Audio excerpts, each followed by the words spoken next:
د نړۍ تر ټولو غوره افغان قاري کبیرحیدري وپیژنئ. د افغانستان یو مشهور قاري استاد شیخ عبدالکبیر حیدري څه موده مخکې په روسیه کې د قرآن کریم د غوره تلاوت د نړیوالې سیالۍ د لومړي مقام په ترلاسه کولو سره د نړۍ تر ټولو غوره قاري او د قرآن کریم حافظ ویاړلی لقب وګاټه. استاد حیدري په 1961 کال د کابل په وزیر آباد سیمه کې زیږیدلی دی. هغه له وړکتوبه د قرآن کریم له تلاوت سره ډیره مینه لرله او د استاد حیدري په وینا تر ټولو زیاته مینه یې قاري عبدالباسط له جادویي غږ سره درلوده. استاد حیدري په لومړي ځل پر کال 1415 لمریز کال د پاکستان په اسلام آباد کې د قرآن کریم په سیالۍ کې برخه واخیسته.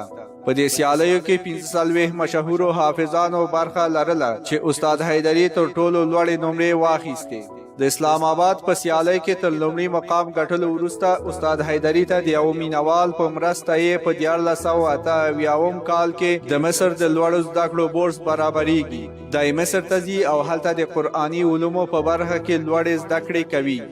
استاد حیدري په مصر کې د زده کړو ترڅنګ د حسن قرائت د یوې مهمې سیالۍ لومړی مقام ګټي.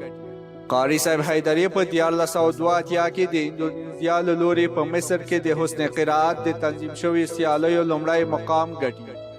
پر دې سربیره هغه ترکیه، ایران، اندونیزیا، جنوبي افریقا، پاکستان، امریکا متحده ایالات، لبنان، یو شمیر اروپایي هیوادونو او روسیه ته هم سفرونه کړي او د حسن قرائت په نړیوالو سیالیو کې مهم مقامونه ګټلي دي.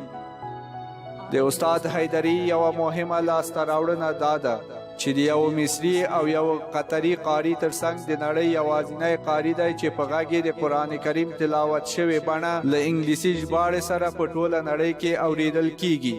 د استاد حیدري د خواږه غږ په برکت تر اوسه 4 تنه غیر مسلمانان مسلمان شوي.